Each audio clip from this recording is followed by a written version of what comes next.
Selena Styles You, and I'm located in the DMV area. I'm a licensed cosmetologist, a salon owner, and I'm just here to do a little bit of Q&A.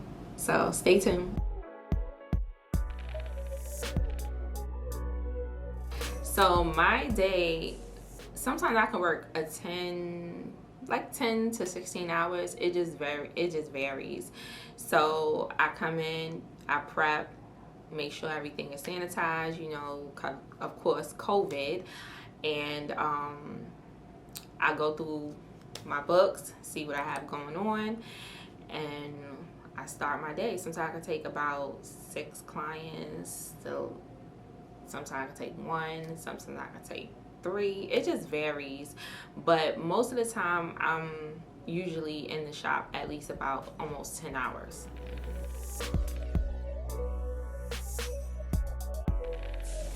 My biggest challenge getting started was basically finding a salon home.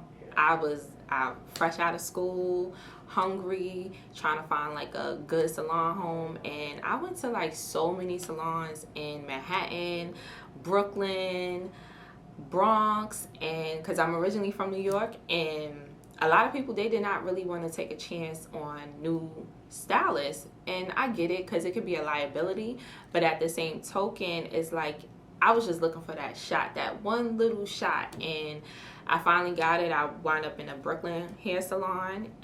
One of my homegirls, she gave me that reference, and I was so happy, and I just took it like, kept it going. So I would say that's a big challenge, and also like finding someone that can mentor you throughout your career can be very challenging.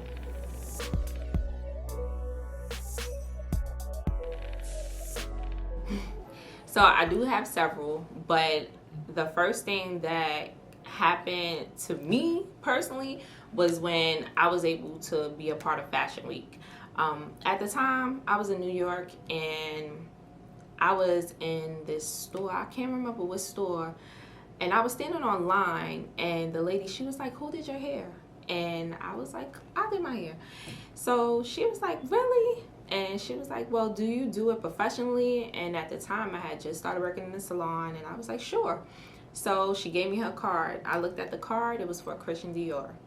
So I called her, and at the time, it was during New York. It was like probably like 2 weeks out from New York Fashion Week, and she invited me to be one of the stylists, and she was like, to come style the models and stuff like that. I was like, yes, I'm hype, I'm happy. And I go home, tell my mom. I was like, guess what? I'm about to do Fashion Week and Christian Dior, X, Y, and Z. And lo and behold, I get there, it was like 25 models. I was like, oh. And it was like 4 stylists.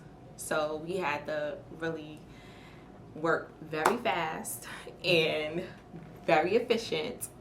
And we had to make sure that the job was done. Honestly, I was like stressed out, but in the end, I was so happy that that was something that I could look back and see that I've done that. And going forward, I wound up doing Fashion Week another year, and then I wound up going to LA and doing Fashion Week, and that was a good experience as well.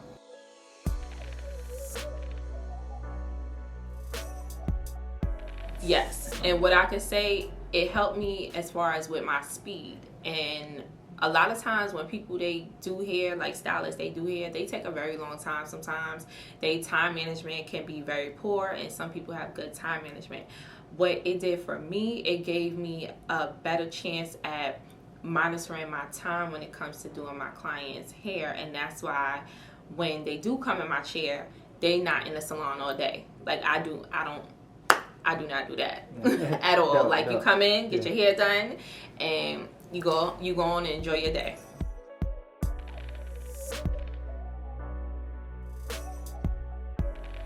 Okay, so how I got started here. So one of my best friends, I met her in Texas years ago. I used to live in Texas at one point, and when I left Texas, I only stayed there for like 3 to 4 years. And when I left Texas, moved back to New York.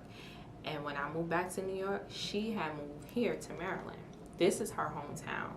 and this is where she grew up. So me back and forth visiting from New York, Maryland, New York, Maryland. And I was coming down here so much because I wound up meeting someone, and and I thought we was going to hit it off. But it ain't happened. But anyway, she was like, Lena, you should just move out here. And I'm like, move out here? And I found the job in 30 days. Literally 30 days. I applied to like 4 places. I found the job. And as I was working, I wound up working part-time in a hair salon. And when that happened, I would honestly say I took off, because at the time coming here, they wasn't really into doing like lace and micro links. I was doing micro links when I first moved out here. I introduced it to the girls at the salon that I was working at. And at the time, they wasn't really doing lace closures, and I introduced that as well. So when people found out that, oh, it's a girl, and I was in Hyattsville, Maryland, and they was like, oh, it's a girl out here, she's doing lace, I was booked. Like, I was booked. I quit my job, and I was booked. I was like, oh my God, I could pay my bills, etc., etc. And literally like 2 weeks after that, I got slow.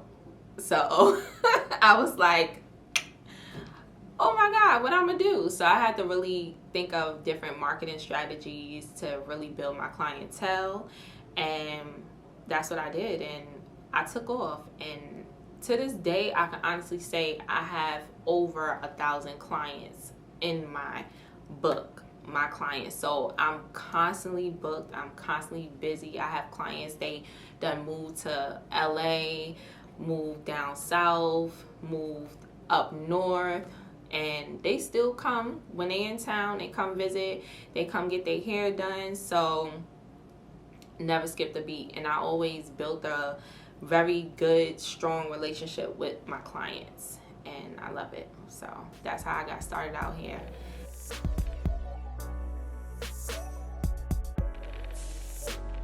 So most of the time I play music depending on my mood.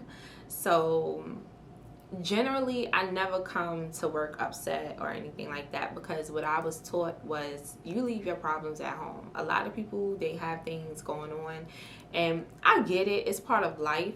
But when you come to work, and it's like, for me, tunnel vision.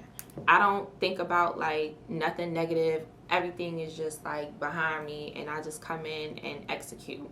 So I like to play a lot of upbeat music. Sometimes I play a little bit of, I love Jasmine Sullivan, so I do play her music, her playlist. Of course, Summer Walker.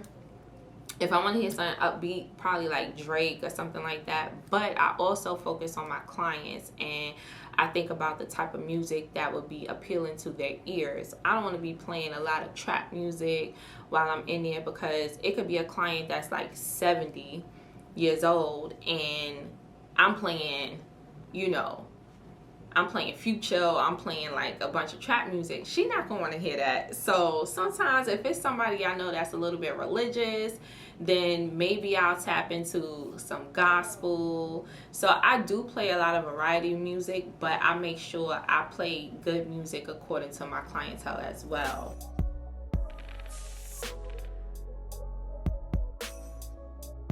My advice is definitely take continuing education classes, because it really helps. Take marketing classes, take business classes. You can also, they have salon etiquette classes.